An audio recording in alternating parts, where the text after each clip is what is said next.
Good afternoon, and welcome to my weekly live stream where at 3 p.m. we discuss and design and code together, and we explore all the latest techniques in the industry. So this week is going to be a special one again. I know I always say it's special, but everything is special to me. So today we are going to discuss about iOS app design, and starting from scratch. You're a beginner, you don't know what to do, what kind of resources to pick, and you don't know where to start. There's so many resources out there, there's so many courses, so many tutorials, and you just don't know where to start. It's overwhelming. Everything is moving towards kind of the internet, stay at home, all of these design tools. What to do? So today we're going to demystify a lot of that, and we're going to apply some rules. We're going to apply some measured process in terms of creating something from scratch, where to go. We're going to start with how to get an app idea, for example, how to find a market fit, or just practicing, which is totally fine. Like a lot of people, they want to start a new career. Maybe they want to do more design. They want to join a company like Apple, Coinbase, whatever you wish for, and they want to have the skills to support that new decision, that new path in life. And it's important to practice, whether you're creating something for yourself or for the company. But also, it's important to know where to start, not to have this fear of a blank screen. So we're going to discuss about app ideas and how to explore those things. We're going to discuss about wireframing, UI patterns, UI kits, so the downloads, how do you get started with that?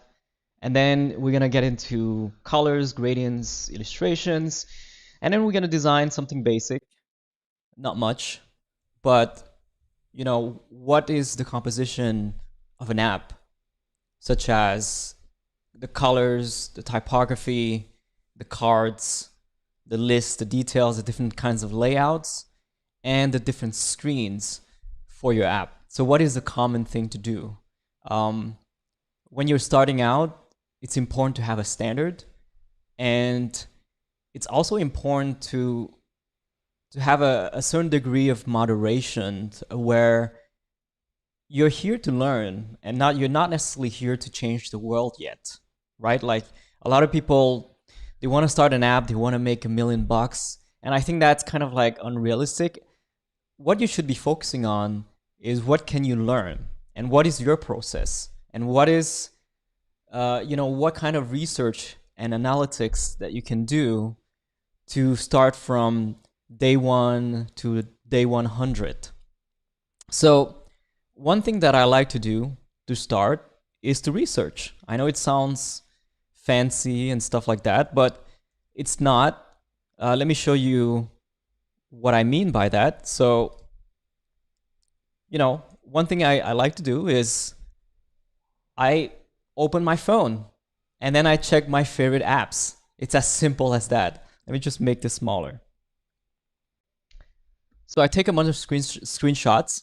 I look at some of the layouts that I really like, that I find interesting, both in terms of the design language of the platform, but also in terms of new ideas, right? You have something that is more like Apple, or if you go to a more third-party app such as Instagram, you will have more custom stuff. But to be honest, if you're new, just follow what Apple does. Everyone does that, by the way. You're not going to be alone. Even the biggest companies out there have to follow Apple, just the same way when you're designing for Android, you have to follow Android design. You have to follow the Google apps. And that's a really good starting point. So some of my favorite apps that I like to explore is, first of all, the App Store. I think it's really well done. The navigation, the artworks, there's a lot of content. It's very focused on the content itself, the presentation, the navigation. Another app that I love is a music app. And you know, in every single app, you can't have everything that is exciting, every screen that is exciting like this. Most often, you're gonna start with a very basic design, and it's totally fine. You don't have to expect that your design is gonna be, you know, mind blowing from every single screen. I don't think that's the right approach. So you're gonna have like screens that are more, I wouldn't say bland, but definitely more focused on functionality. And then you have screens that are more exciting, that is focused on content. And so you're gonna notice patterns such as navigation, detail, navigation, detail, right? And it's important to understand the differences between the two, and kind of like how to go from point A to point B.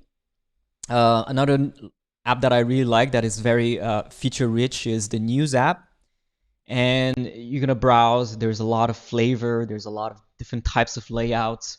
You tap on one article, goes to the next, and it has the logo. It has the theme of each. So when you have an app like that, you have different scenarios and use cases. And so let me just fix my screen.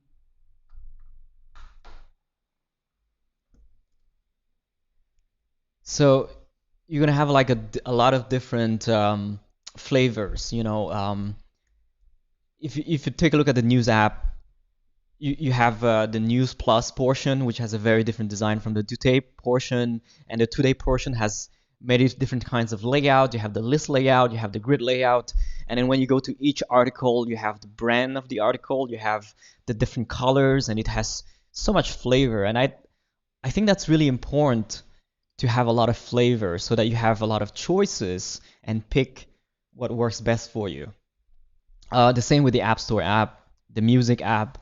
Um, and there's definitely more apps that are more simple, that I kind of like doesn't have a lot of feature.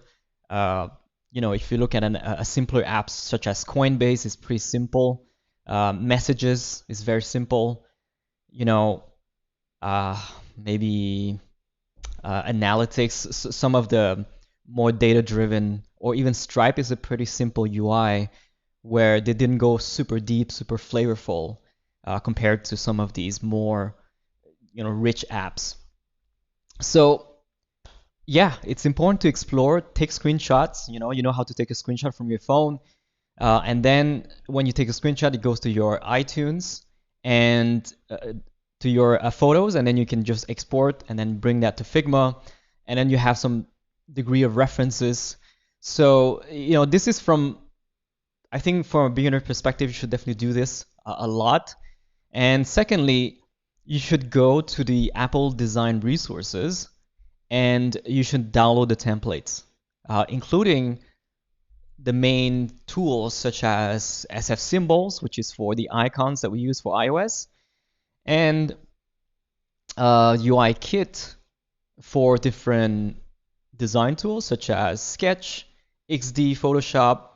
For Figma, you're going to be able to import from a sketch file, so that's going to be fine. You just need to drag and drop the Figma, and when you do, you're going to have something like this here. So this is actually from Apple, a file that is drag and drop from them. I think this is the same. Okay, and it's important to explore kind of what is a design language, what is the system, what kind of colors can I use that are readily available in code, and that all the engineers and designers are pretty familiar with this. So it's important to speak the same language as them. So you're gonna have the colors, the system colors as we call them. You're gonna have the material sheets. You're gonna have the textiles. You know, you're gonna understand more about accessibility, and then you're gonna start understanding about safe area, where you know you have the notch, and then you have the content that should not be obstructed. Then you have different elements for iPad, iPhone. What is the composition of an app, such as the status bar? the large title, the nav bar, the tab bar. All of these things you have to be extremely familiar with, because before starting creating your own flavors, you need to understand the foundation, right? Like it's if you want to learn how to draw, you need to imitate first. You need to kind of draw an apple right in front of you. And it's the same with design.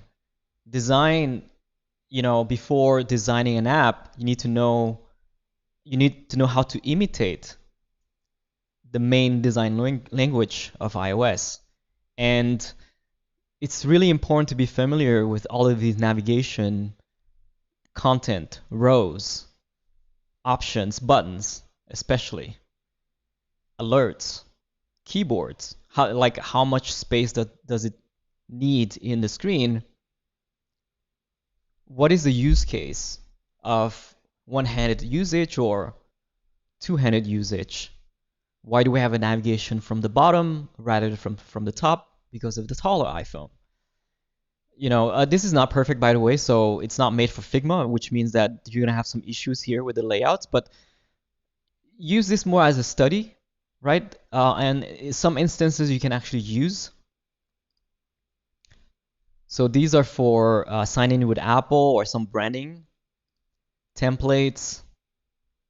So you can see this is the main composition of an app. So you have the tab bar.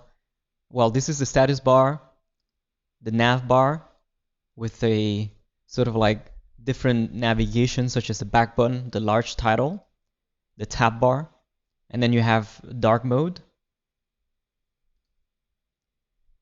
So these are modals, I believe, and parent view, modal, yeah, this is the modal sheet, and the payment. So this is provided. You don't need to actually design that from scratch or even implement that from scratch.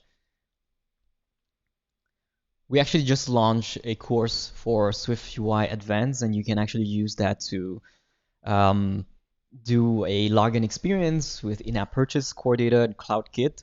So that's going to be fun. You're going to be able to have a UI like this that is built in, directly summoned from SwiftUI.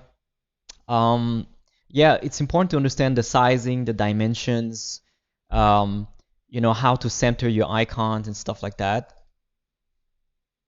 So if you want something from the community, this is where you're going to head to the community page on Figma. And this is really important. If you're a beginner, you should do this first.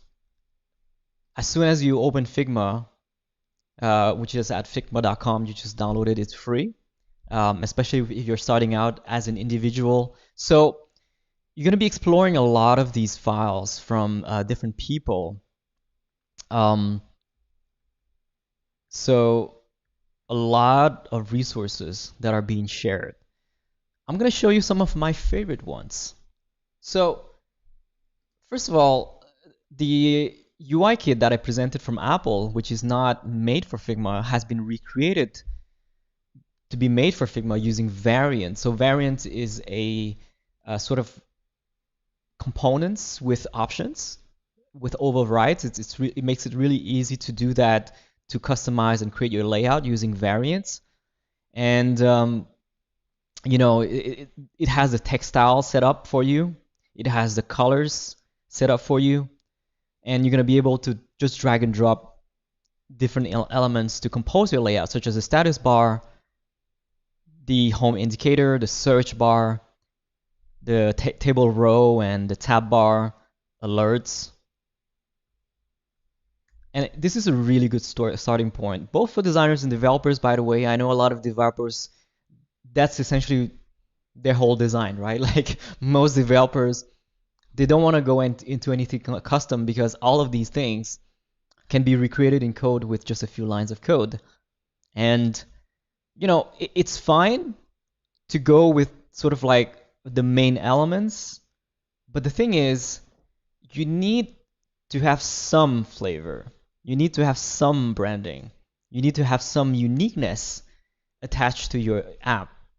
And I think it's important to look at, design as sort of like 80%, 90% blend design, if you will, like functional design. And then you have about 10-20% flavor, personality, brand, excitement, aesthetics, you know? And if you look at any app, in fact, that's how I see it, like the most of the apps, this is just normal layout. But then you get into the more exciting stuff, such as, the home screens and the widgets and the icons, the modal views, the onboarding welcome views, the detail view where you show this glorious cover image, right? And it's important to understand that. A lot of people think that design is like 90% exciting and aesthetics. That's not the case. In fact, you have to be very familiar with the basic layout first. And then when you get into the more exciting stuff, that's where you look at some of the UI kits. You can go to the community and look for, I don't know, UI kit, and the foodie app, and then you can start like customizing some of these elements. So we can take a look at maybe an example like this one, or this one I already covered. Let me go back here, and I'm surprised as to how many resources that we have now compared to before. So I know a lot of visual designers out there. By the way, in the audience, I know you love to create beautiful, aesthetically pleasing apps that are almost impossible to implement. What I can say is that please study some of the foundation, UI first, because that's going to be so helpful for creating, something that might be a little bit more boring, but at the same time, you speak the same language as developers, and also you're creating something that is familiar to your users when they use your app, rather than something that is completely custom. So if you look at a design like this is fine, but I wouldn't see the entire app kind of like custom made like this, unless you have the resources to do it and you have a very like specific brand at a specific company. But most people will look at this and they want to take one piece and it's going to create like a Frankenstein of design, and that's what you don't want. You want consistency, and you want something that kind of fits with the main controls of iOS, the main elements of iOS. So when you get more familiar with iOS design, this is where you can start customizing more, and yeah, you can play more with the like bigger rounded corners, and you want to have some of these floating buttons, and it's really fancy. But how many apps do you see with floating buttons like this? Not many. And if you start doing that, and if you don't have a certain level of familiarity with design, it's going to create some sort of a Frankenstein of two design languages that are kind of polar opposites of each other. And for if you have a lot of experience, glory to you. But for most beginners, I would say, try to practice, and try to, if you want to go more custom, that's fine. Practice and try to bring the flavors together so that they complement each other rather than being polar opposites. And the same with these drop shadows, with gradients and stuff like that. It's fine if you want to do that, but just be mindful of how it's gonna fit into the whole app, right? So this is a pretty good one. I think it's a pretty good example. It's consistent within itself. Might have some issues with the main design language, but with experience, you're gonna get used to it. Another thing I want to discuss about is wireframing. So wireframing is where you're only talking about the ideas and the concept, the navigation. So let's go back to the community, and we're gonna search for wireframe. There's a lot of stuff. Wireframe. So there's one that I really like.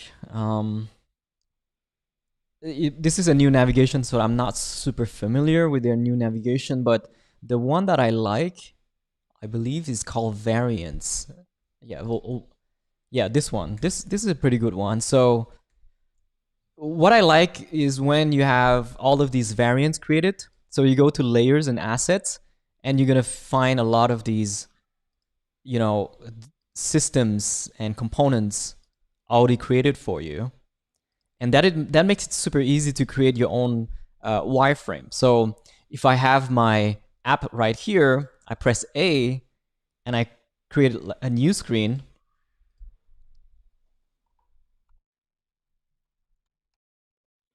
And when I do this, first of all, with any of these libraries, you're gonna need to bring them to your own libraries. Let's say, I think this one, and you're gonna need to open those files. And when you have those files open, you're gonna go to Assets, and you're gonna go to Team Library. And I believe this is only for Pro members. But when you do that, you're gonna be able to enable these files.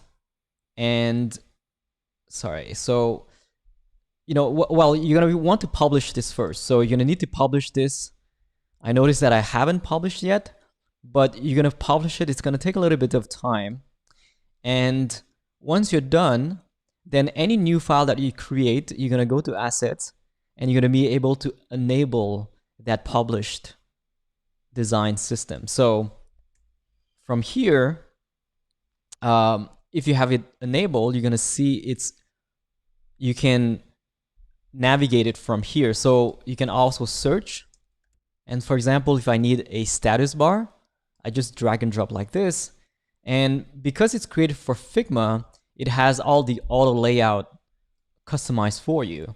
You just need to do a minimum of sort of, constraints and stuff like that. So if you have like a bigger screen, you notice that it's centering and aligning properly.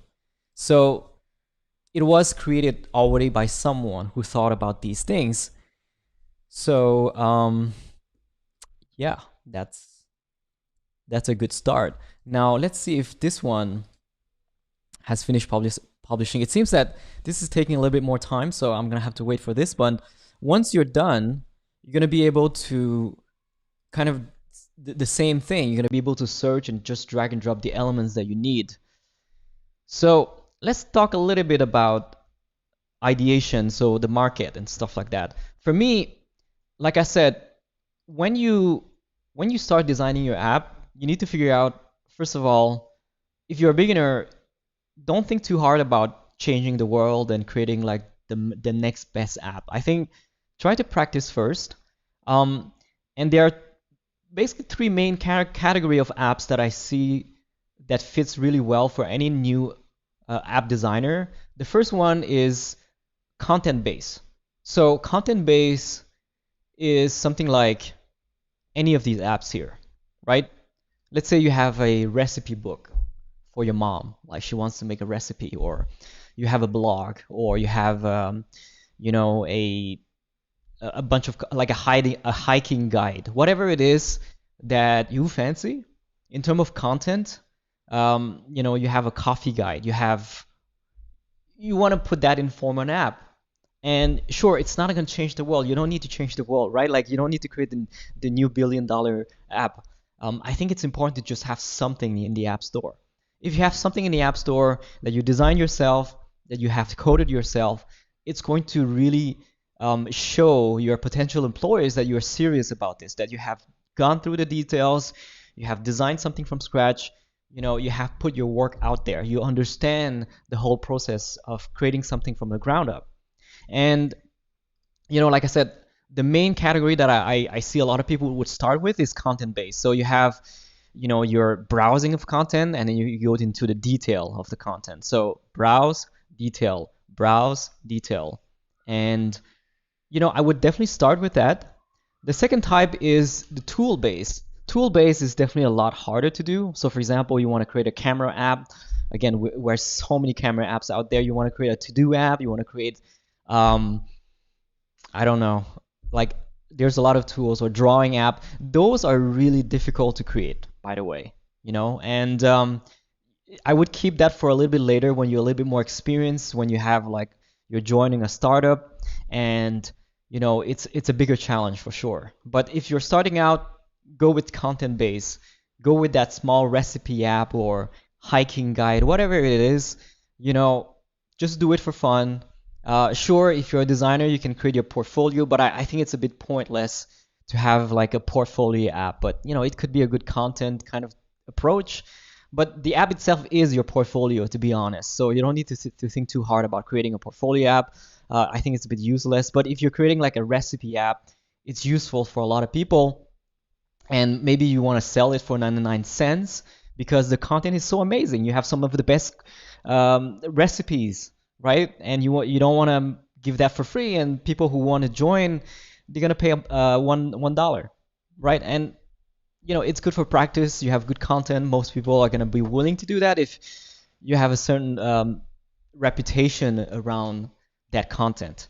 So that's what I would do. And then the third one I would say is the game. And the game is by far the most difficult thing to start. So you have the easiest one, which is the content. You know, you have the kind of like intermediate, which is the tool-based productivity app. And then you have the hardest one, which is the game app, which is extremely difficult, and it's at least 10 times more difficult than, you know, let's say a content-based app, because you have to create your own engine, you have to learn Unity, you have to learn SpriteKit. Like there's so many new technologies. Sometimes you have to learn like ARKit. Some of these, like it's years and years of development within a team to create a game. So what I can say is that let's start with the content, and you know, it's fine if you want to design like a game. That's, you know, I think that could be fun, but to develop a game is like super difficult. But yeah, maybe we can create another live stream around game design, because this is something I've been passionate about since I was very young. I've created a bunch of really like crazy UI, if you will, like a lot of, you know, how do you say, real life replicating type of UI when we were in the days of skeuomorphism, where we had these stitch leather and woods and plants, and you know, you think about Warcraft, Diablo kind of UI. It's very rich in terms of, you know, the stones and the textures. I think that could be fun to do in another session, but like I said, to create something, it's very, very difficult because, you know, you're on your own essentially. You can't use any of the existing code, the basic controls of the UI kit. You know, you can't use any of it because they don't fit in a game design, right? You have to create everything from scratch, which is extra difficult for both designers and developers. So let's focus on the content-based, which is what I would recommend to any new designers and new developers. And download as many tools and resources as possible. So UI kit, looking at patterns, right? Like this is a good one. UI kit, 60 plus wireframes. You know, you look at some of these patterns such as list and search and a profile, you know, and then you have like the calendar.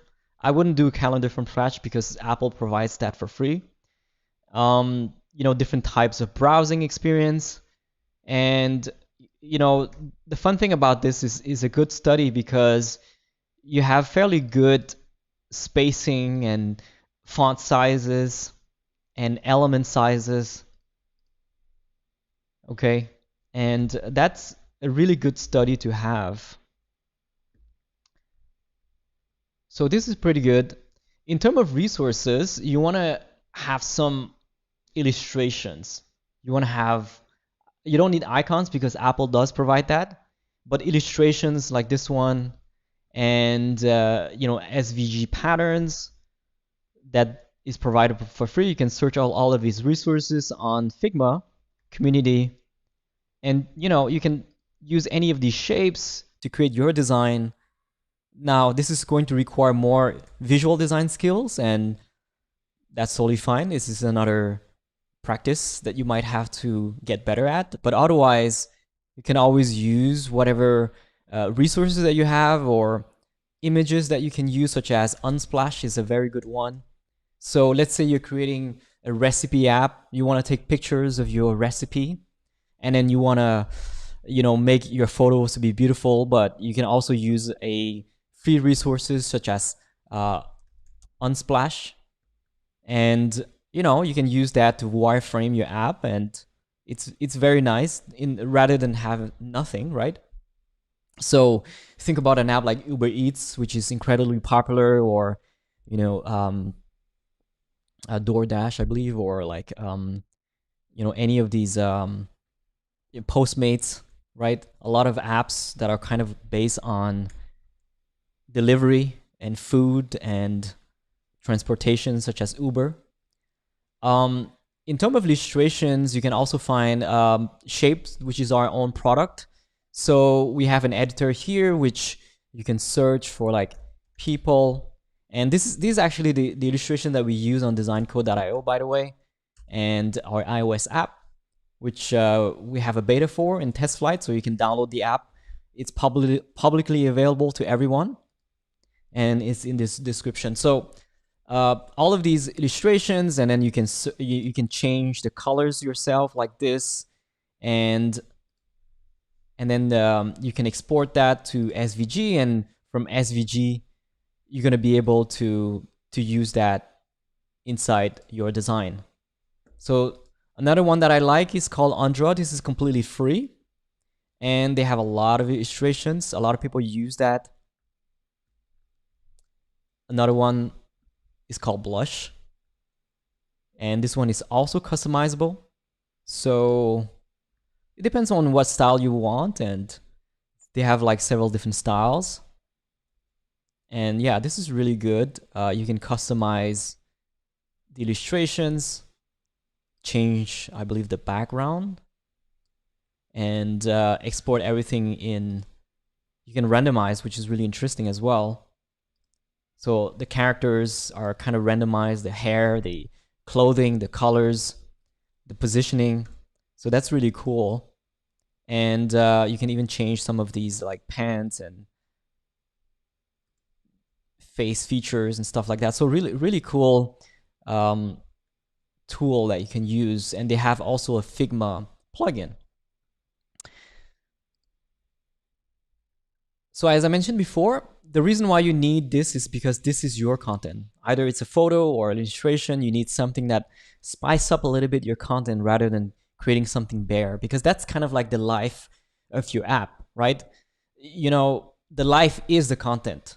And so if you look at any of these apps, the life is the content. If I remove any of these illustrations and photos, it's boring, right? You only have text. And text works well if you're creating a book, or if you're creating something that is more like an article. But people like to have a little bit of an image, an illustration, which is why it's important to get a little bit better at visual design, to download some of these free resources or paid if you have some money, which is totally a good investment, because you have to support your favorite creators.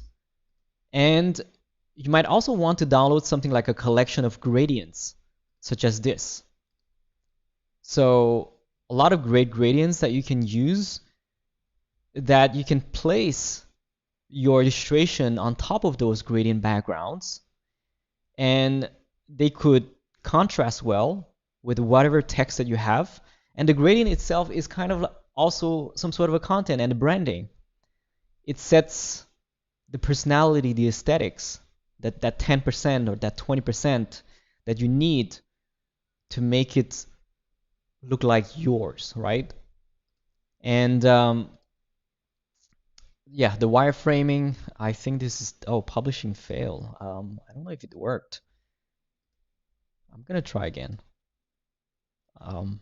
It says invalid components here, so that's not a good sign. Let's see. Design, okay, this is from Apple. Really good to study. Yeah, UI kit, go really hard on the community and just search for UI kit. a lot of great stuff. You know, just explore all of these samples. If you want more examples, if you have quite a lot more experience with development and design, you can head to Dribble. But you have to be careful with Dribble though, because a lot of the designs are very, very custom. And when they are custom, they become extremely sort of like difficult to match that with the standard language. And it's going to be extra difficult to implement and to work with developers on it. But they can serve as really good implementation and ideas that are possible. But what you need to understand also is a lot of people don't know this, but 80% of these designs never see the light of day. Okay? And while they're pretty, most of these never are not even in the App Store. And so just take those as more for inspiration rather than a Bible for UI design. Okay, that's just that's a lot of designers, they don't understand that, and they follow this. They think this is the greatest thing ever, but at the end of the day, they start mimicking some of these design, and then they realize that it doesn't work. It's not functional. And so I'm not against Dribble, by the way. I think Dribble is great for inspiration, but it's important to understand that most of these are concepts. It's like a concept car. They're amazing, but most of the concept cars are just not in the market. And for good reason, is because most people, they're too far ahead of their time, right? Like they're too technically challenging, and most developers are not going to be on board when it's too difficult. So that's why I'm a big proponent of having designers coding their own designs so that we can kind of come together and meet in the middle. So this is a really good resource. If you want something that is more realistic, Mobbin is a very good resource. So you're gonna be looking at real apps in the App Store, and it's a lot more boring. Okay, don't expect the same level as Dribble, which is why I'm saying most things on Dribble never see the light of day. You're gonna see like a Pinterest app on Dribble. It's very different from like, let's say I'm gonna search for Pinterest. It's gonna be very different, and it's beautifully presented and everything, but you see the real app, it's not that exciting, right? And you can't have everything, okay? So this is the onboarding. What is exciting also is that it's not just the visual design, it's also the animations, the functionalities, the gestures, and that happens in the prototyping stage, but also in the coding stage. So yeah, this is a lot more realistic. Like you see the buttons and the flow, which is really important for UX. If you want to learn more about UX, this is really important. And Google Maps and Unsplash.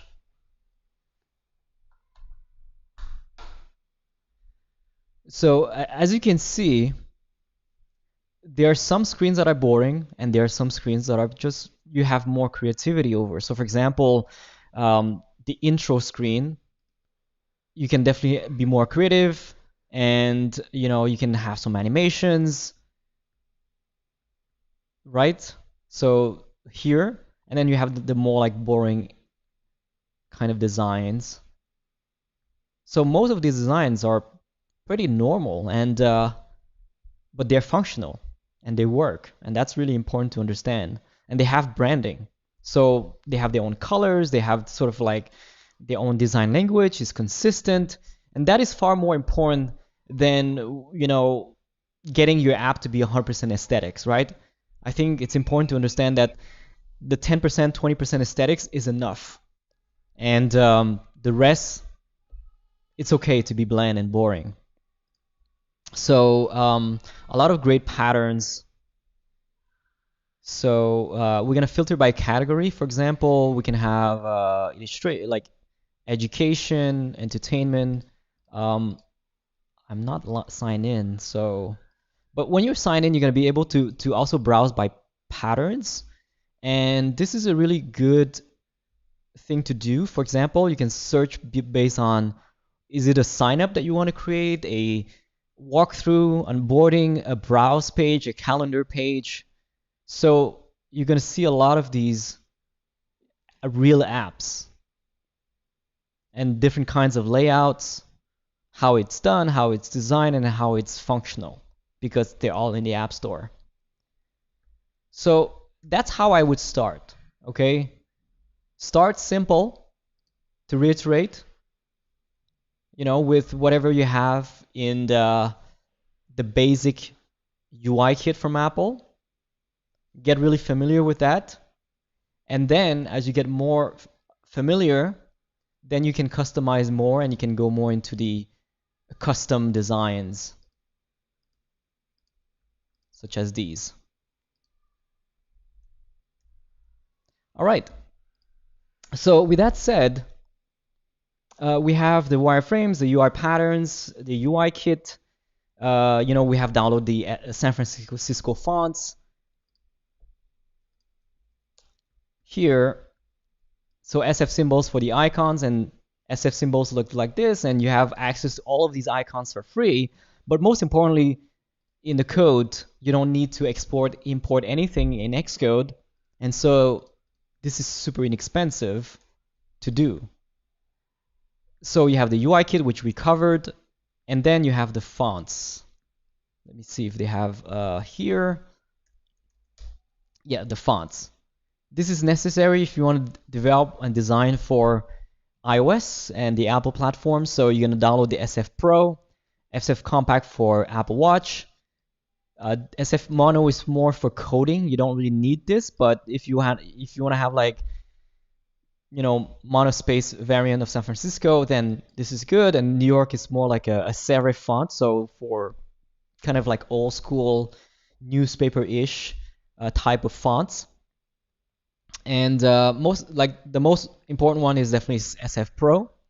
This is what is used everywhere, including the Mac, iPad OS, iOS, TV OS.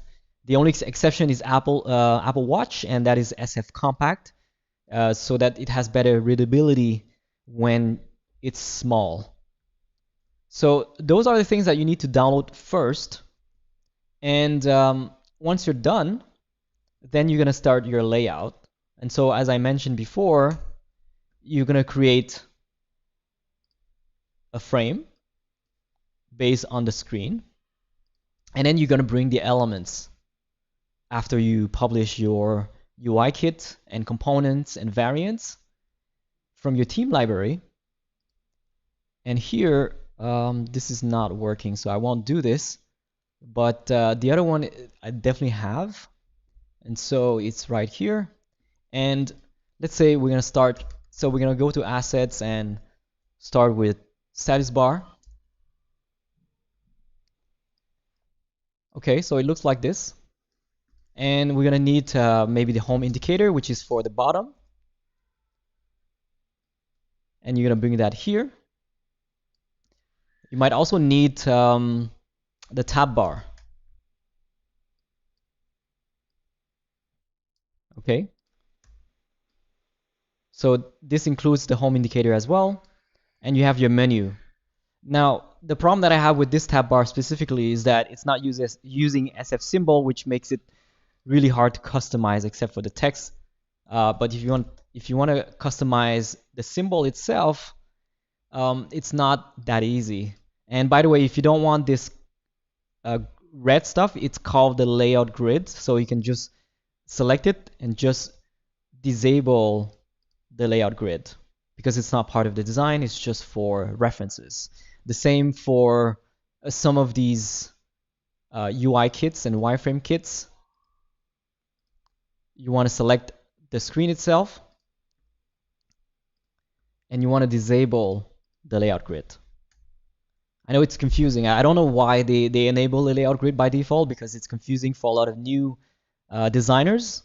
They're like, well, is this part of design or not? And how do you disable it? Like, I can understand how difficult it can be for a new designer.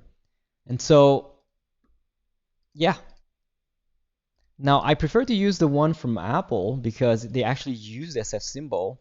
Let's take a look at if they have a tab bar here, and if it works correctly. You can also practice by recreating it from scratch, which is also a really good practice to do. But you can see that they have here, and I can copy this one, and I'm going to go to my layout. I'm going to replace it. Okay, it looks like this. So this is my tab bar, and what I want to see is for it to use SF Pro text, which means that I can open up SF symbols and I can copy, so Command C, and then paste and change the icon, boom, just like that. So this is good. Now, what I do like about the other one called variants is that, why variant is so good is that you have these options here, these overrides, if you will. So you can change from light mode to dark mode. And let me just disable the layout grid. But this is why variants is awesome, right? You can just change the style. You can change the number of tabs that you need for your app. And it kind of works automatically. And that's really cool. So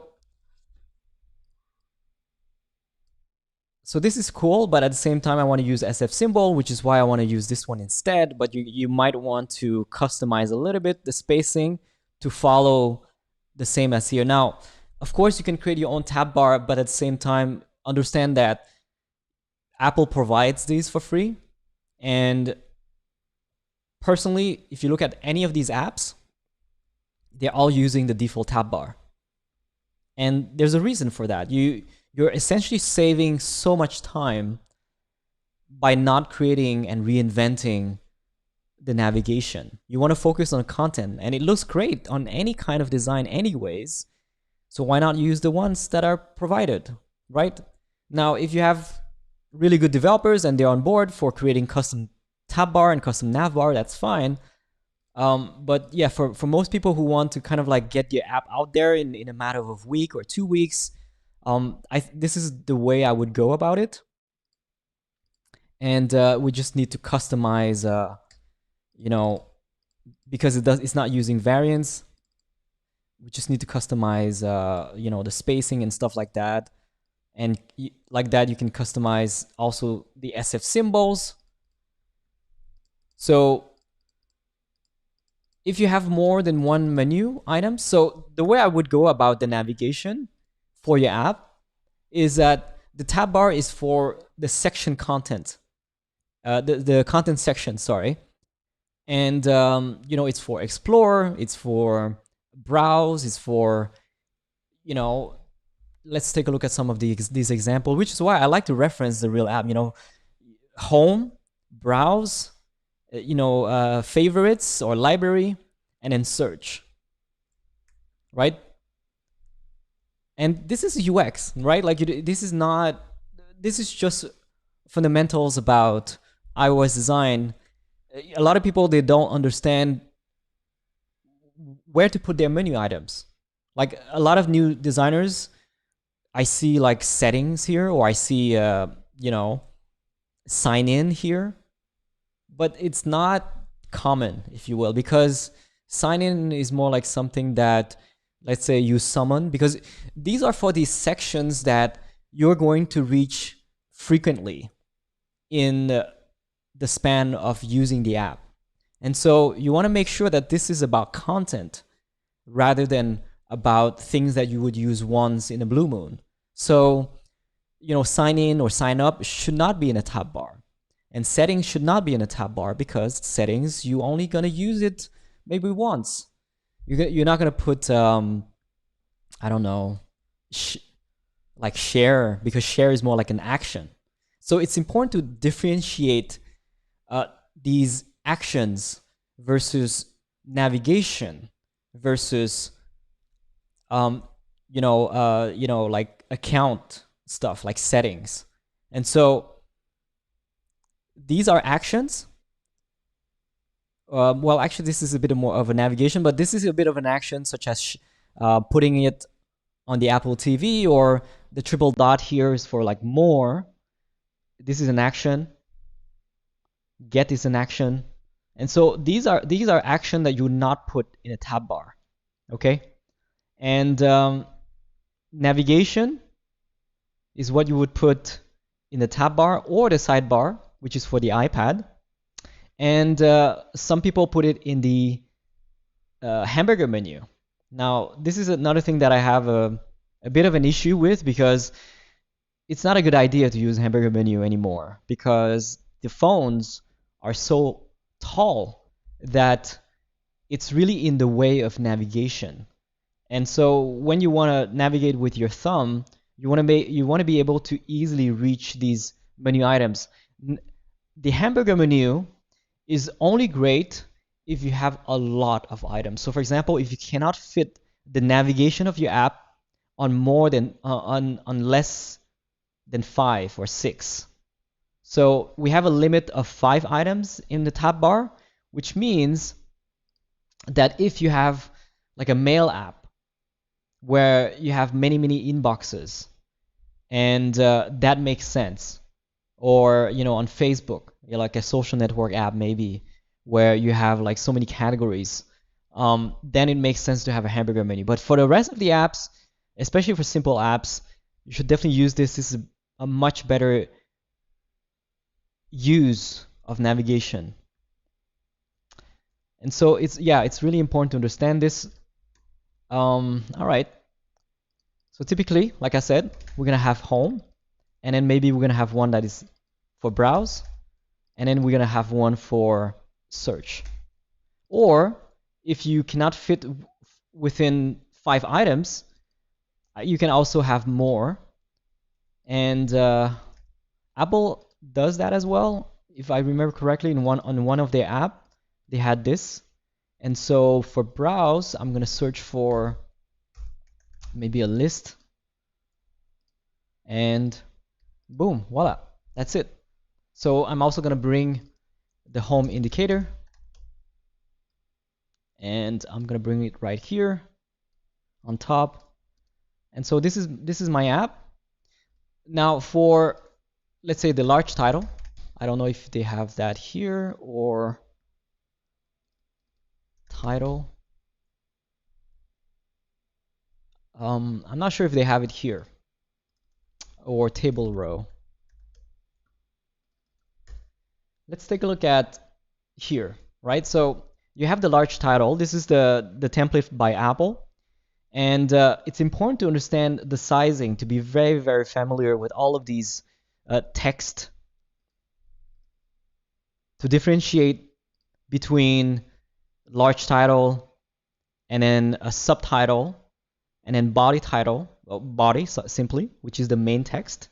And then you have also the caption, the headline, the subheadline, which is for the smaller text. So really important to be familiar with the UI kit. So let's take a look at here. The composition is always the same on iOS, right? You have the large title, you have the title 1 to 3. So let's take a look at here. We're gonna go to text styles.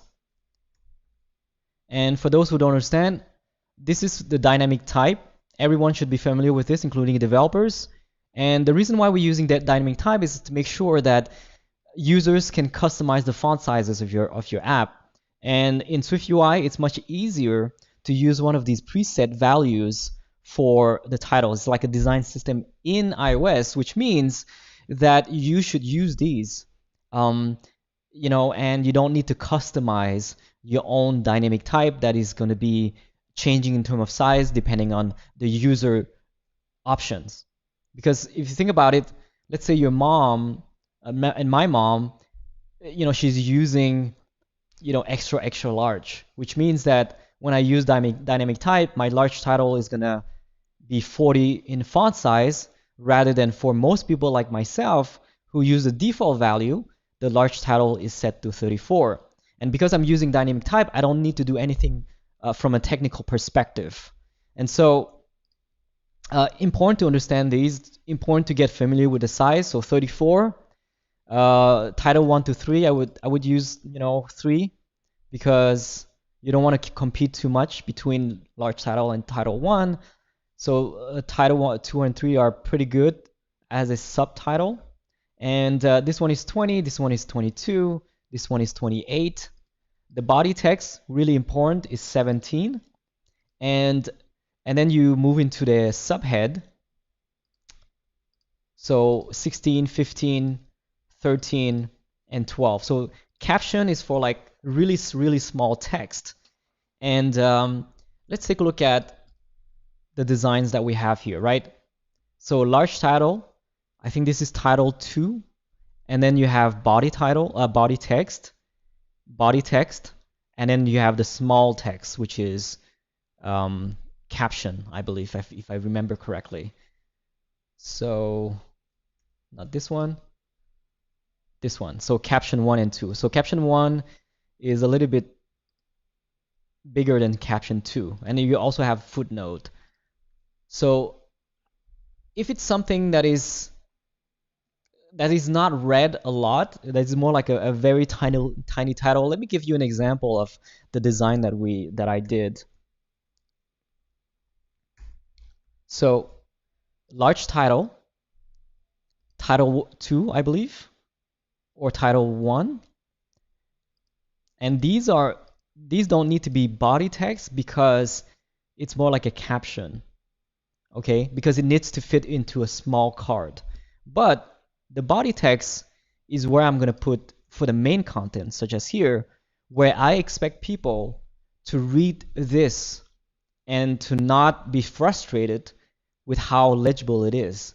And that's why I would use body text here. And then you have like title 2 or title 1 here. And then you have the large title, which set as the section, the page, the screen title.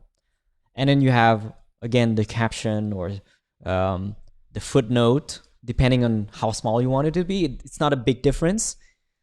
So if I was to say like the different categories of font sizes, title, well, large title, every single screen should have this roughly. And then the subtitle should be title 1 to 3. And then body, which is the main text. And then these are pretty much in the same category, which is callout, subhead, footnote, caption, and caption 2. This is for when you don't have a lot of space and you don't expect people to read this a lot. This is more like a fine print kind of deal, you know? So it's good for like setting it inside a card. And yeah, let's take a look at the design. Right? If you look at here, large title, title 1 to 3, and then you have the body text, which is the main title, and then you have the caption, subhead, whatever, the smaller text, body text, title 1 to 3. So it's important to be familiar with all of these things.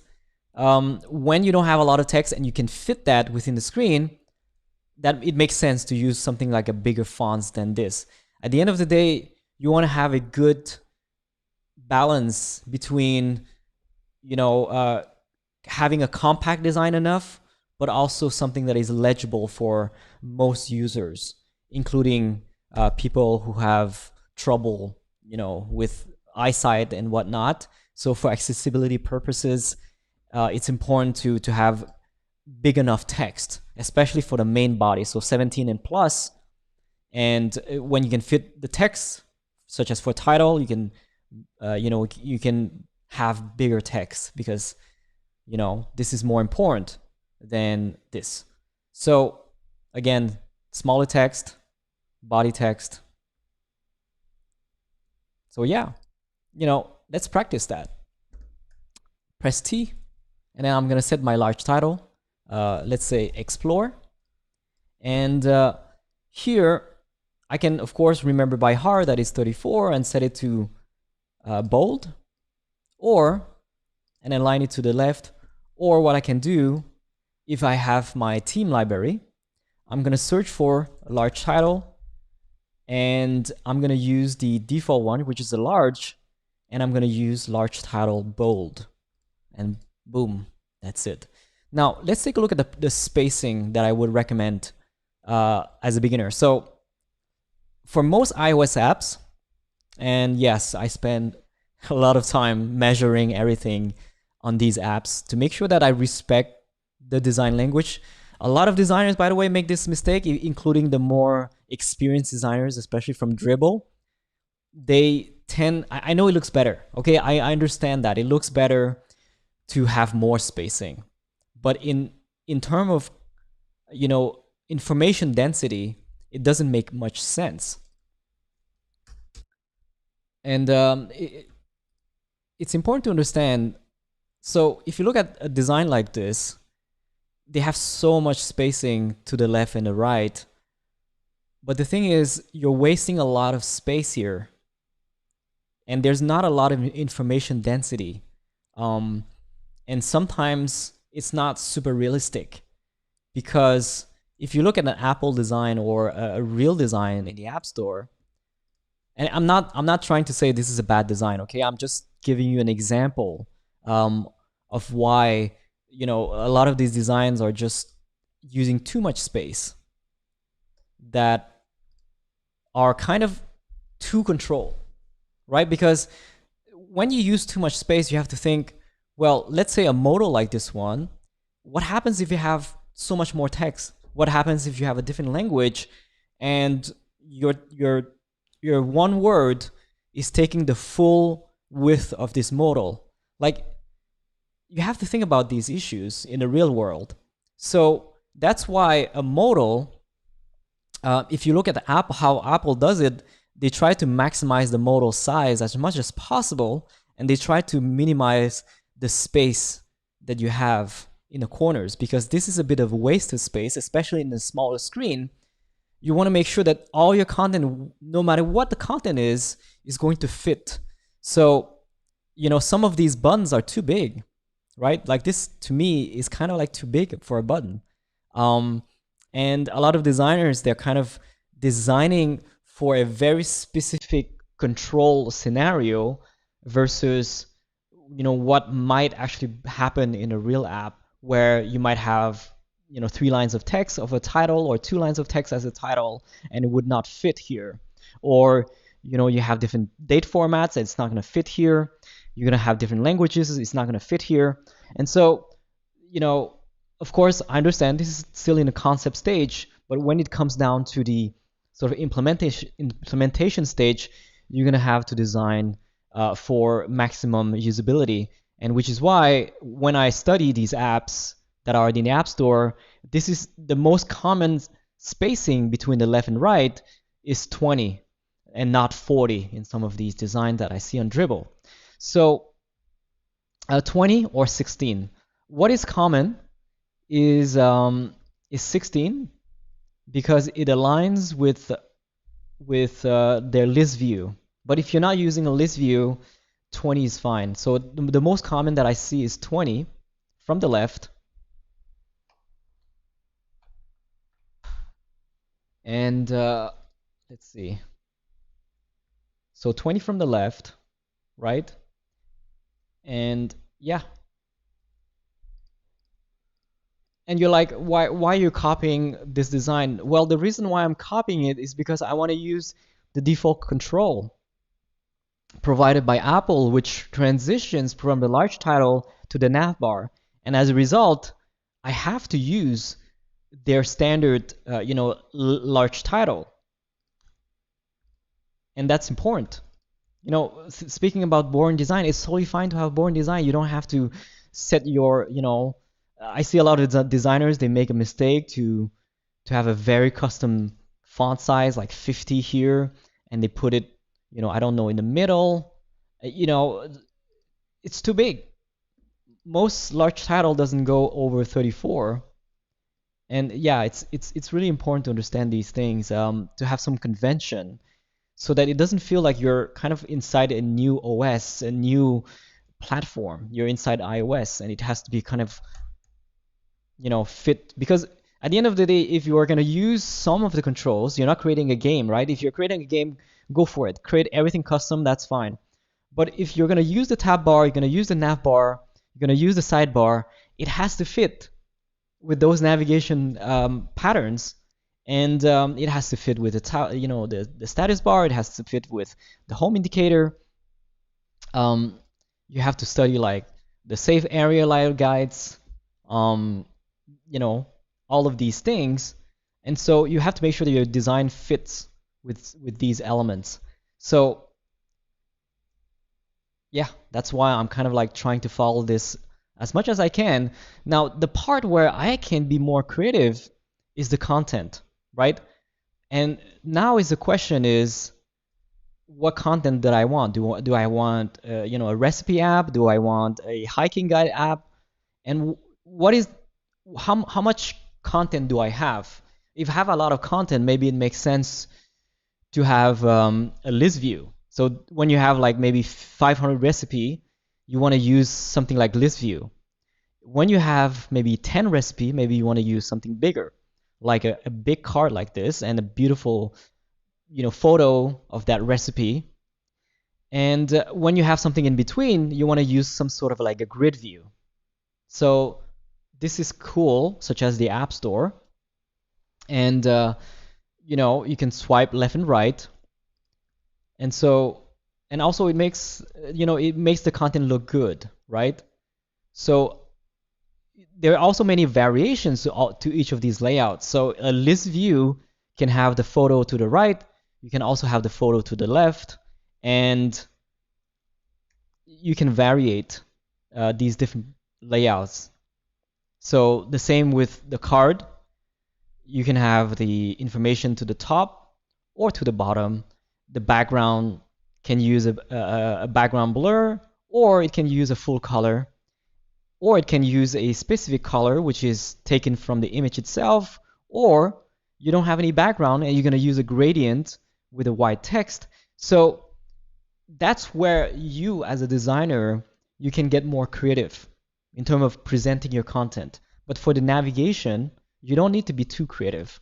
And in fact, your users are not going to complain, right? Like at the end of the day, you're serving people. You want to make sure that people understand how to use your app first before getting even into the big aesthetic stuff. So large title, and then I'm going to create a card, right?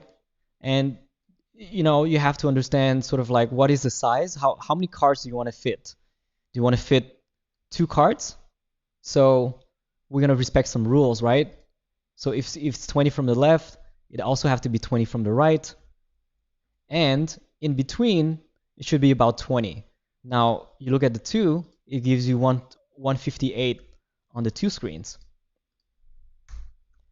Let's take a look at another kind. So obviously I can put the rounded corners.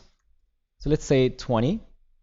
And this is where I can use the gradients. So the gradients, just for fun, right? Like I just want some starting point. I'm going to select this gradient, and I'm going to select this element here, Command C.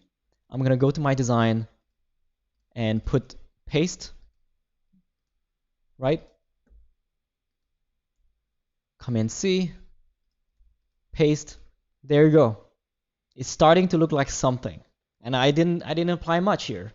And in fact, this is not difficult, right? This is not difficult. I'm just applying the language, the controls, and 2 cards. That's it. And now I can focus more on the content. So as long as I have some rules, so okay, I have 20 between each. Now I'm gonna have 20 between the title and the squares, 20 from the left, 20 from the right, 20 roughly between each other. And yeah, you can't be perfect because the screen size is 375, so you can't be perfect there. Let's have different variation. If I had to have 1 card, I would make it big like this, and 20. Boom. And maybe I want to have a card that is bigger. There you go. So now I'm going to have multiple cards. And I'm going to make this behind the tab bar. And 20. Right? Not difficult. You have rules, and you have principles, you have processes. And I'm gonna create more, and then you have patterns. There you go. Okay, so this is one style of navigation. This is another style of navigation. Let's take a look at another style. So it all depends on the amount of content that you have. And you know, here I can create maybe, so you have to be familiar with the size. Maybe 88 is pretty good size. You know, for buttons in iOS is about 44 or 60. So a smaller button, right? And if you want a bigger button, it's going to be 60.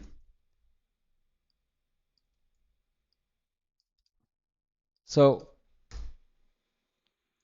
that's how you would do it. Now the list view, all right. I like to duplicate, by the way, because it saves me so much time. And then you can customize it from here. So I'm gonna search for bold, and here maybe I have default bold. Yeah, that's the one that I want. So again, try to use this. If you're not familiar with all of these numbers, I know it's really hard to catch up with. You can start with the body, and then next to the body you have the caption. So I'm gonna use, let's say, footnote. This one is not gonna boot bold. All right. So now I just need to put some text. Let's find some text using here. So let's use this text right here. And let's use this text right here. Boom, not difficult. Right? So you have your image, you have the title, you have your text. So this is because this is not the main body text, I'm not going to use the body text. And it fits nicely. I have enough information density. I have a good spacing values. So just want to make sure to be consistent. And when you have elements, so the spacing between the corners and the element is 20. It's going to be bigger. And especially between bigger elements, it's going to have more spacing between those items.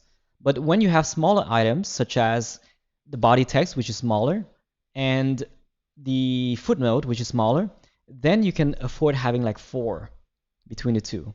And then when you have these groups, so the idea is to group the information, right? And that's how you kind of manage the spacing between those items. So you can see here, I'm going to use 16. I want to make sure that all the spacing are divisible by 4, which is another thing that I use as a principle for my designs, and a lot of designers too. There you go. So this looks pretty good. The last thing is the colors. Now you have the primary color, well, primary in iOS design system, and then you have like, you shouldn't have everything black. I know a lot of designers who are starting out, they have one color and one color only, especially for developers, but you can actually use different colors, right? Like you can have primary colors, and then you have the secondary colors. And so, and then you have the colors, of course. Let me see if it's named properly. I'm not sure if it is, but if it's not, you have the gray version. So I'm going to use this one, right? So that's kind of like the basics. And then you want to create a group, and then you want to like space 20 between each. Boom, right? Here we have 3 types of layout.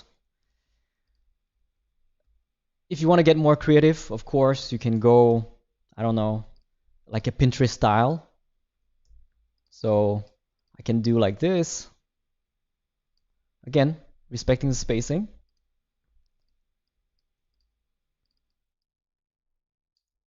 By the way, this is a bit more difficult to do, of course. It's not like built in, but if you want to go for it. And so we have this, and maybe we can also try the third one.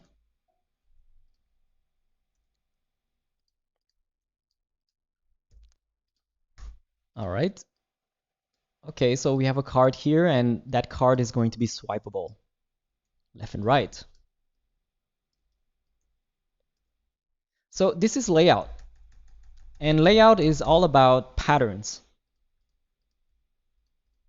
It's all about spacing and how to digest the information in front of you. So we have our own gradients, by the way, that we provide in the source files for our subscribers. And so, well, not just the gradient, of course, we provide all of the sort of like the layouts that we create for our own iOS app. This is a real app. This is not a fake app, right? This is in the App Store, and again, the link is in the description. You can download it and you can use it right now. Let me find it for you. I believe it's well, you know, it's a link that goes. It says at the bottom of the description says iOS app beta. You can click on it from your iPhone. You're gonna be able to install it, and it's exactly this design, but functional, right? With real functionalities. So real dynamic content, data, you know, all implemented. We have completely redesigned it. So the team has worked really, really hard on creating all of these things and making the videos work, the content, the functionalities, even offline content. So try it out and let me know what you think. So gradients, let's take a look at the layouts again. So cards, and you can swipe left and right. And then if you have like a second title,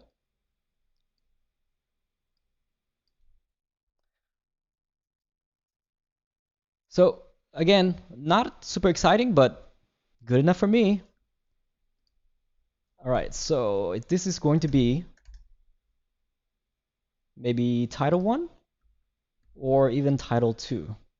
And we're going to use title 2 bold. There you go. So maybe recent recipes, okay?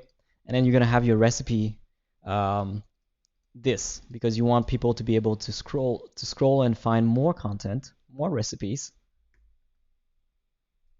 And again, consistent spacing.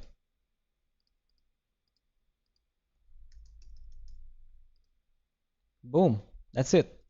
That was not hard, right?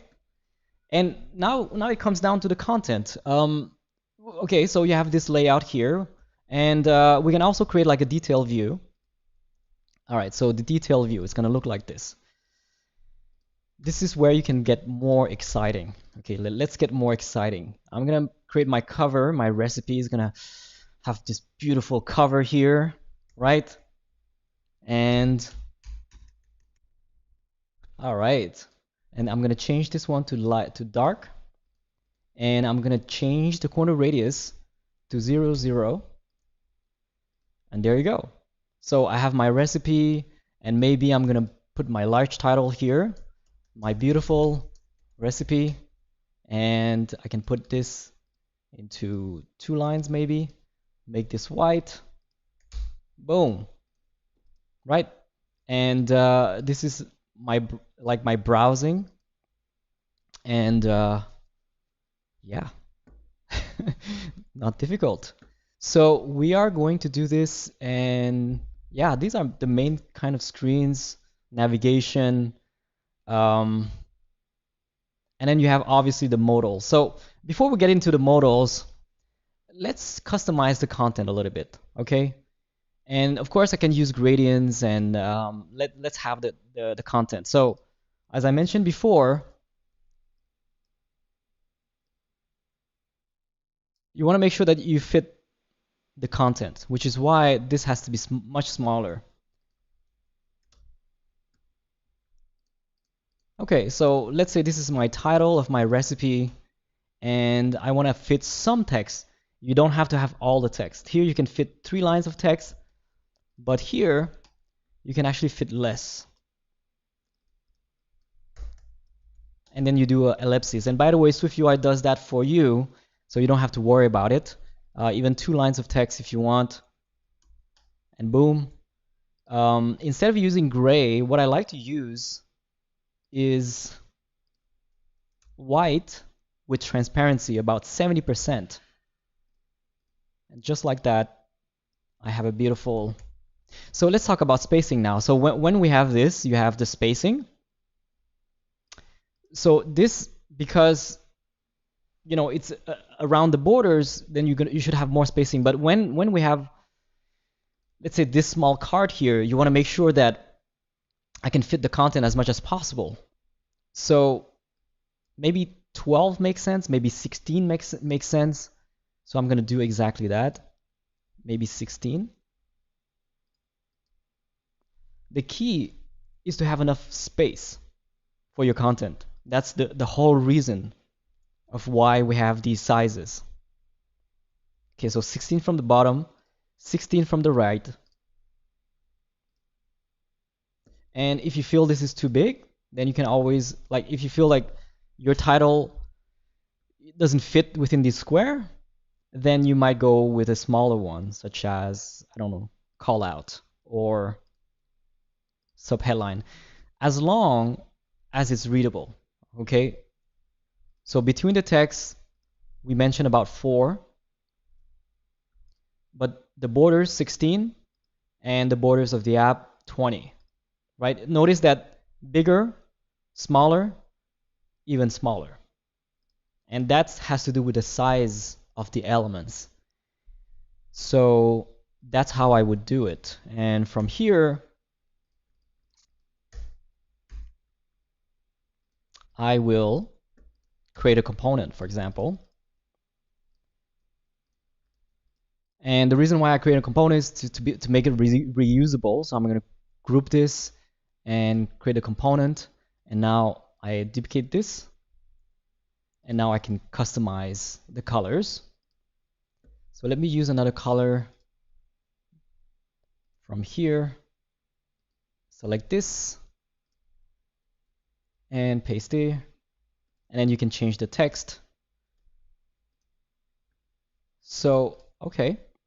Now, what about a photo, right?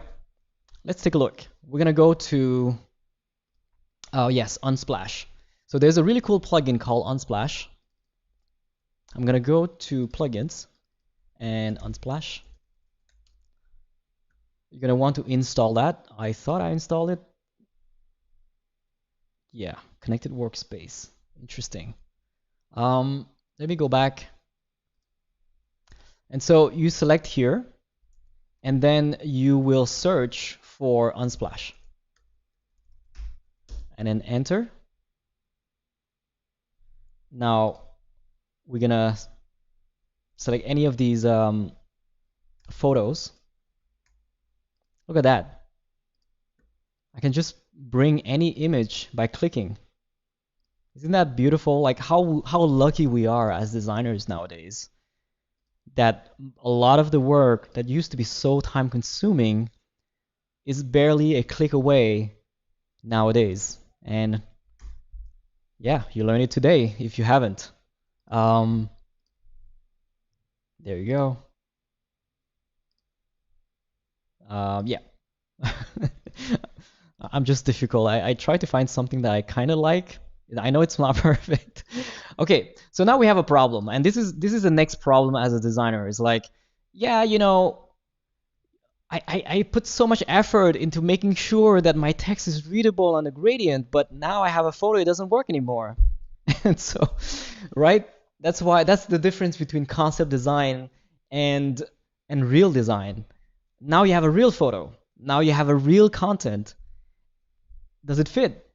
And so now you have to solve that problem. And there are different ways to solve that problem. As I mentioned before, you can use different techniques. Okay. And so my component, I'm gonna make sure that I'm clipping, or at least I'm gonna have a mask.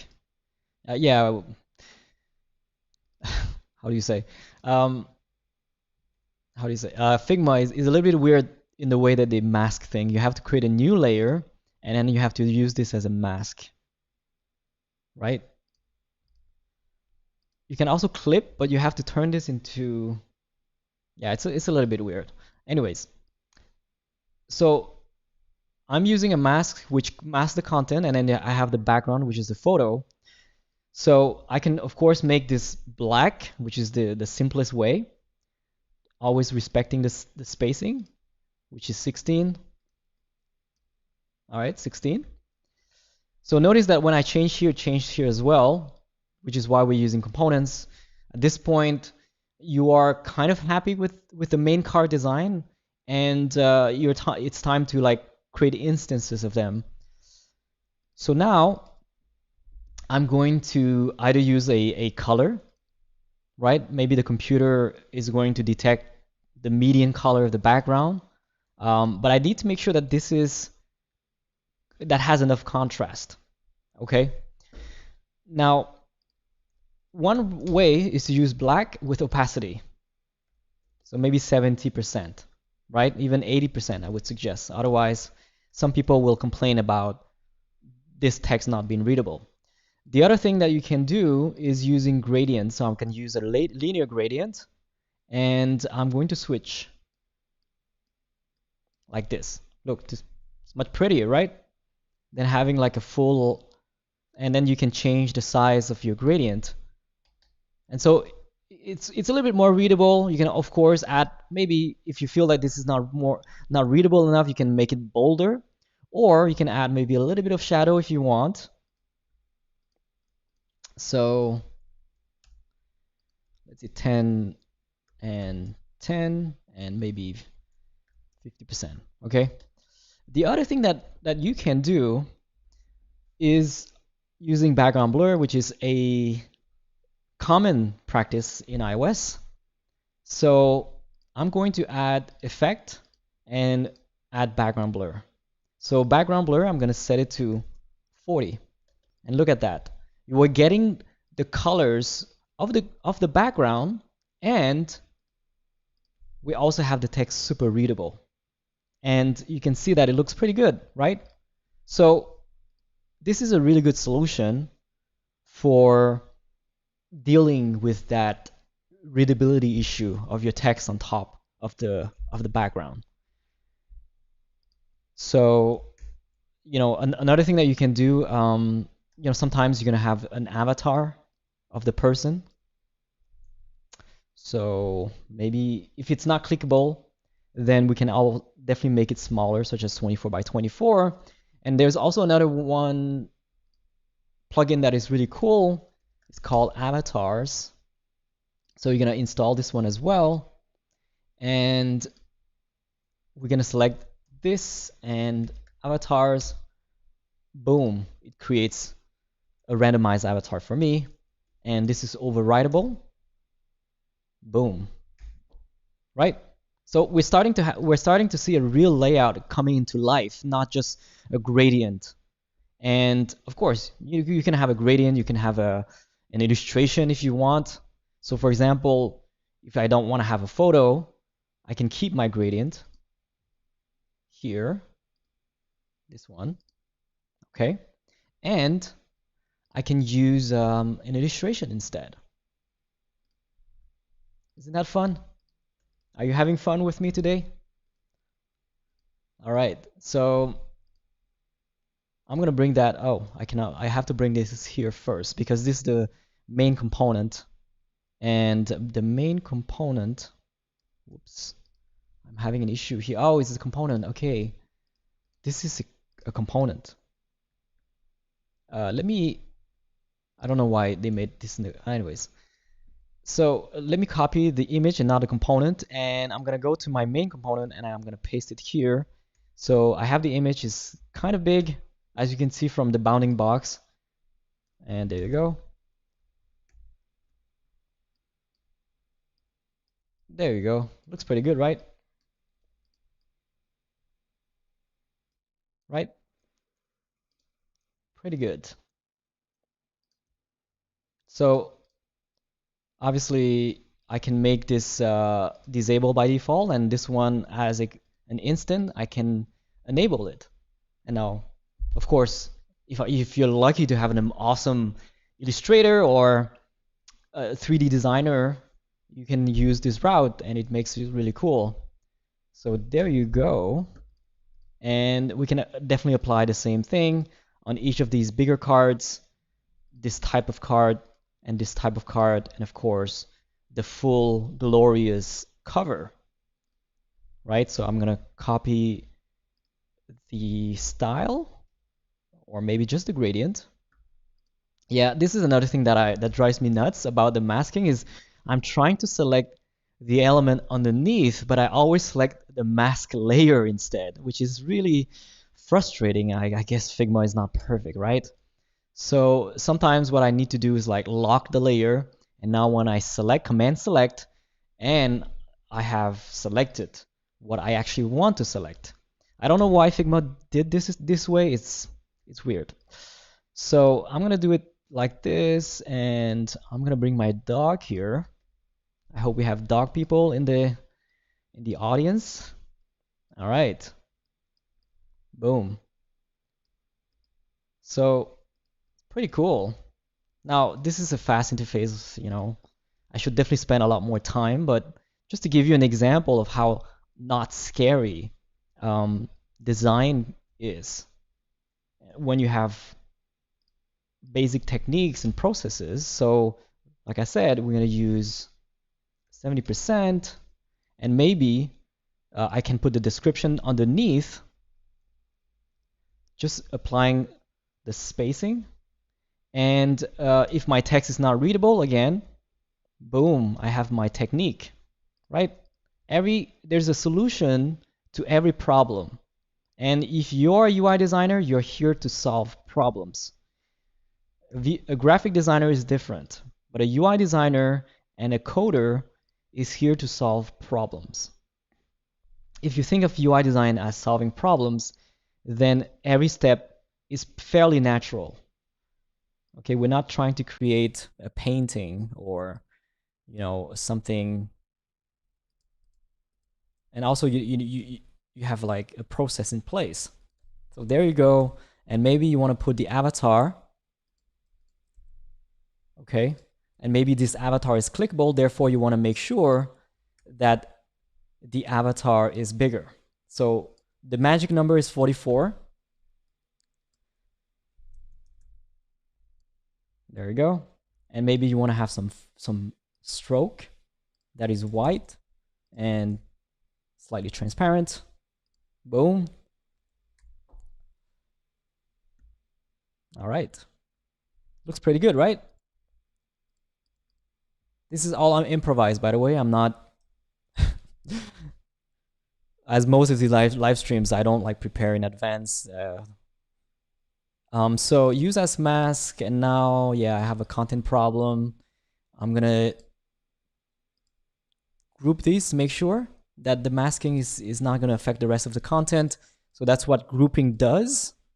So this is called cover, and yeah, spend some time naming stuff. Boom. All right. Cool. Let's go. What else can I cover today?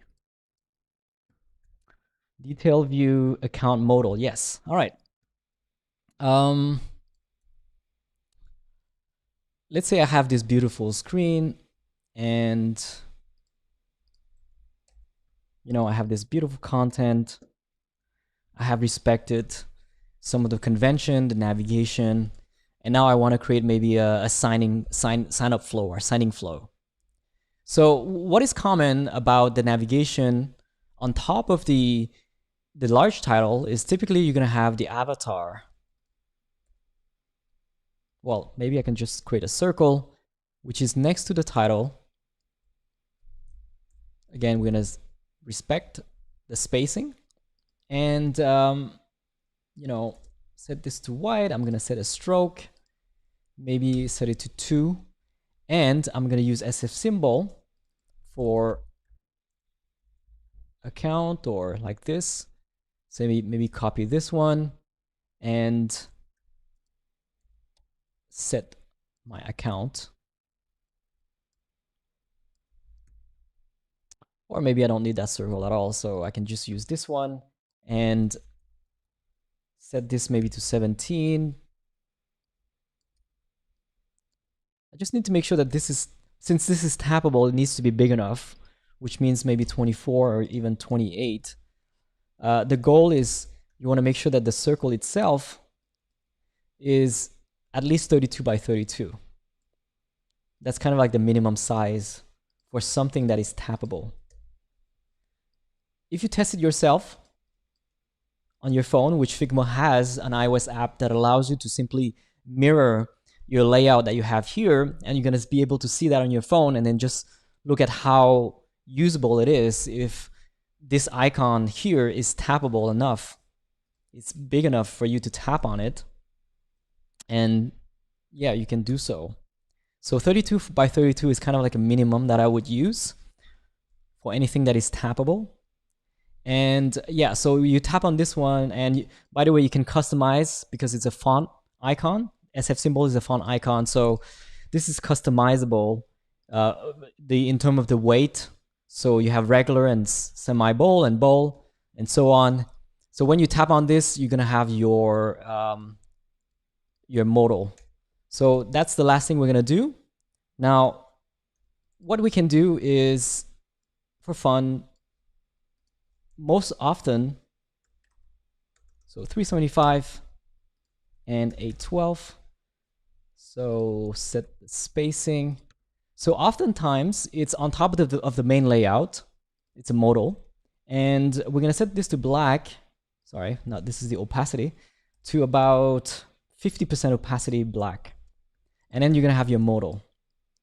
So the modal should be big enough because you have a lot of content on it. Apple likes to use 8 or even 16. So that's probably what I'm going to use. I'm going to make this white, and I'm going to make this maybe with some rounded corners. There you go. And I want to make sure that I have consistent spacing. So maybe 16 from each side, and then center vertically as well. And so this is my modal layout. And so here, what I would like to do is to look at some of the patterns for whatever use case that I want to use. So let's say login. I have to be sign in, but you know, let me use an example here.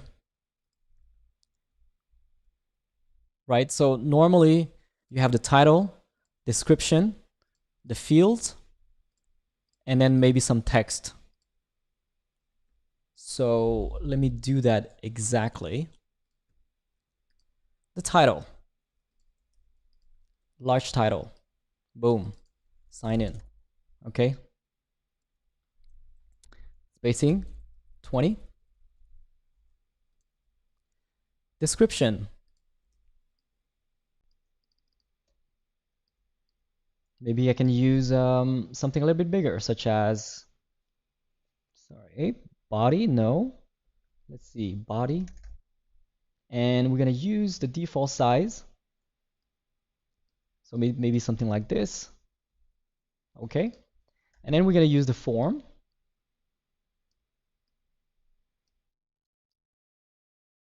So you want this form to be contrast enough, to have enough contrast between the background and the form. So what you want to do is maybe you can use black with opacity, or you can use a tone of gray. So maybe 10% opacity, or if you don't want to use opacity, you can also use, for those who are more familiar with colors, you can use sort of the brightness. So what I would do, I would use to HSB and set the brightness value to about 92 or 90, just so that I have enough contrast between the background and the form, the input element.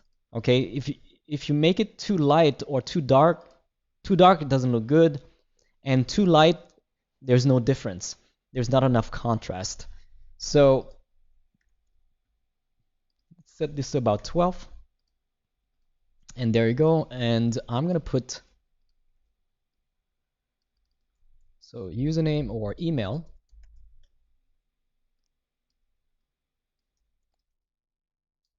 Boom. All right, about 12 I would say is good, because I have less space here and the card is smaller, like the container is smaller. The smaller the container, the less spacing you're gonna need. So in this case, in terms of ratio, it's all about proportions, right? Like you have to understand proportions. Like the bigger the card, the more spacing that you need between elements, and the smaller the container, then the smaller the spacing between elements. So here I'm gonna make this more contrasty. And what is another thing that I really like about SF symbol is you can mix it with the text. So for example, mail, I can use a mail icon such as this one, and I can just paste it directly in the text like this. Look at how amazing that is. I didn't have to create like a new element and stuff like that, and I can just space it like this. It's so easy. That's just the advantage of font icons. So from this point on, I can just group this and create a component, duplicate this, and this time I'm going to use a password. And then password or lock, I guess, would make sense here. Let me sure. Okay, I didn't check my size, but I can definitely recommend 44. And this should be in the middle. That's great. 16. So you want to be consistent with the size as well. And I'm going to do the same with the button. I'm going to detach instance, and this button is going to have text centered, sign up, and should be bold. Body, and then bold. Boom. And of course, this is really important, is whenever you have an action. So content action can have colors. The rest should be boring. Okay? There's nothing wrong with boring. Just make sure that you have the right priority in terms of content. So in this case, I'm also gonna group my content. So the way that I space things, for example, maybe between these two, group together 8, these two 16, and this is maybe grouped together with this as well, 16. Or I can also, so you can see, and this group versus this group has more spacing. So that's kind of like how you organize things. Just imagine you organizing your room. You want to make sure that everything is properly spaced and properly grouped together. And the same with UI design. It's all about spacing things and grouping things. And so here I'm going to use a gradient or a color, whichever you want. You can use one of the main color, such as red or purple. There's a color for light mode and dark mode. The one for dark mode is a little bit lighter, and the one for light mode is a bit darker for contrast. And the font should be white on top of that, so like this. And so if I want to group differently, so if I remember, this is 25. Oh no. All right, so let's say maybe 32. Okay, or 24, or even 20. I don't know. 24. Let's go with 24. And this is grouped together with maybe some small text. Okay, by signing up, you give me 1 Bitcoin. All right, so that's it. This should be in fine print because you don't want people to read that, obviously. So small, so caption. All right. So no, this is the color and this is the caption. Or let me see. Which is why you should always read these things, right? You should always read whatever text is next to the sign up. Otherwise, you might have to give up your 1 Bitcoin. Let me see. subhead or any of the small fonts is fine. So footnote is a pretty good one. And you want to have a good contrast enough so it's readable. And yeah, typically you agree to the terms and condition, blah, blah, blah. And sometimes you want to make sure that some of these are linkable.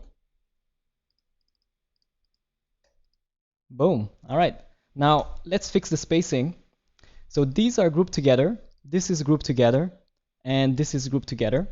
16. Yeah. Okay.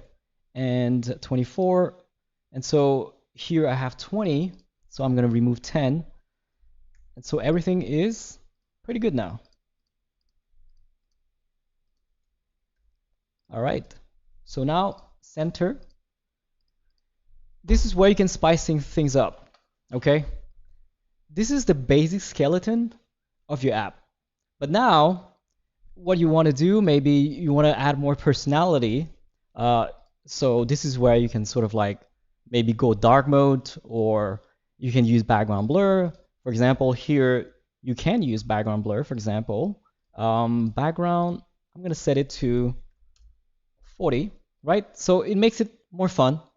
And or if you don't want the background blur here, you can use that on this layer. So maybe 50%, oops, 50% and background blur 40. There you go. Just need to make sure to change so it's readable. So maybe you want to make sure that this is about 80%. There's multiple variations of the background blur, and so you just need to make sure that the text is readable. And if the text is not readable, there are different options, such as making it darker. Okay, and then you should be fine. You can, what else? Yeah, if there's not enough contrast, you can always use a stroke like this, right? So this is black, maybe 20%. So there's so many tools. Like think of each of these techniques as tools in your arsenal. And the idea is that there's so many ways to design one thing. You just need to know how to solve these problems in unique ways and in fun ways. So for example, I can decide, okay, well, maybe I want to have a drop shadow as well. So a good drop shadow is like 20. Do you enjoy this, by the way? I would love to hear your feedback. If you enjoyed this live stream, let me know in the comments, and we should do more of these. So, all right. All right, so you have the drop shadow here, maybe 60. Oh, that's the wrong one. What I want is 20 here and blur 60, right? So maybe 40 even. Boom. So we have a pretty good design. If you want to, do like a dark mode version, we have one person in my team that loves dark mode, like dark mode everything. So I'm gonna do this one for him. And boom. So this is gonna be dark, 50% background blur, and to contrast with the dark mode, I'm gonna set it to white. Boom. All right. And instead of using gray, because it doesn't work with transparency, I'm gonna use white at 70% opacity. The same with here, white at 70% opacity. And for the field, I'm going to use a dark mode version. So black at maybe 50% opacity. And the outline should be white at maybe 10% opacity. Look at that. Look at how pretty that is, right? Like with minimal amount of work. The same with the system. This is for the light mode. I'm going to use a dark mode version. So you see that the light, the color of the purple is lighter. And so that's how you do it. Now for this, I'm going to do the same. I'm going to use white and maybe 70% as well. And of course, you can color your icon the same color as your accent color, right? There you go. So that's how I would design it. The color kind of signifies that this is interactive. That's the purpose of the color. Everything else should be as neutral as possible, including white, black, whatever contrasts with the background. And so those are some of the rules. And yeah, this is how I would start doing iOS design if I knew nothing about iOS design or even design or visual design. These are the resources. We have covered a lot of things today. I hope you enjoyed it. And if you have any question, I can definitely answer some questions here. Of course, I would really, really appreciate a thumbs up. If if you watched this far, that means you probably enjoyed it, right? So please give me a thumbs up, and this is going to be very encouraging for for kind of like helping the community moving forward, and also kind of doing this more seriously. As you've seen lately, I'm trying to do this live stream every single week at 3 p.m. So I'm gonna look if I can find some questions. And yes, this live stream is going to be available as a video later. Let's see if we have more questions. All right. We don't have a lot of questions today, though, but we have a lot of likes and a lot of great comments. So thank you so much for that. Yes, I agree. Like I said, when we start spending more time on the design, it looks really good. And this is what I'm saying. It always starts boring. Okay, your design is always going to start boring. But when you start, applying more love to it, okay, when you start applying more love to your design, that's when your design starts to shine. And so, this is what developers they have trouble with most of the time. They start with something pretty okay, pretty basic, but they don't know how to spice it up in a way that makes sense aesthetics wise. Because some common mistakes that I see from developers, by the way, is they think that design means like having some crazy background. Okay, so for example, they add some red background here, and they don't know which color to use, and they don't understand that when you do this, then your design has to adjust, has to be solved by having the proper contrast, and now the card doesn't work anymore, and then the color here doesn't work with the background color. And so that's what I'm saying, like you have to spend the energy and the focus and the techniques in the proper spaces and not take big risk like creating a very colorful background. Because when you create a colorful background, it's like saying the whole priority of my design is going to change, okay? And that's wrong, and that's really risky. So stick to the basics, and this is your love, okay? This is where you should apply your love, not in the main screens that should be a little bit more boring per se. So that's my suggestion to you developers out there. Just apply the love in the right areas, and look at how cool this is, and we just did it in 5 minutes. And I showed you all of the different ways to spice up your design without having to make the entire thing red or blue, right? And yeah, I think if you learn how to do that, I think you're gonna go a long way, as a developer who can design. So great question here. You are a you are a backend developer and you love to get started in UI design. So obviously this live stream I think should be very useful. All the resources that I have shared. I also have a course for subscribers on DesignCode. We also have some free courses such as the Figma design system with Figma. We also have paid courses. We have tutorials that have the content written that is free, but the video is paid, and also the source files are paid. And so go to designcode.io. You can find a lot of my content. Check on YouTube. Check out these live streams, and all of these advices that I have been given since the start of this live stream. I have a course called UI Design for Developers, which is really good because for developers, you want to understand how to design from a developer's perspective, right? Because I'm also a designer who codes, which means that I understand the pain points for developers, and I understand that the design has to be implemented. And if you're a designer who doesn't understand that, then it's hard to work together as a team. So that's why I suggest going with that course.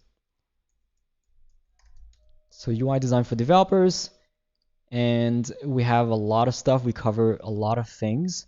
We also have a handbook for UI design. We actually have a lot of content. So iOS design handbook, we have UX, we have UI design handbook, and we have Figma handbook. So a lot of content for UI that we cover on DesignCode.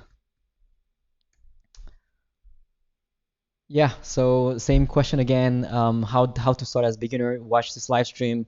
Go from the beginning and look at all of these resources, the UI patterns and the UI kits, the iOS design guidelines, and practice, practice, practice. So I hope you enjoyed this live stream. Give us a like, and I'll see you next week at 3 p.m. Bye bye.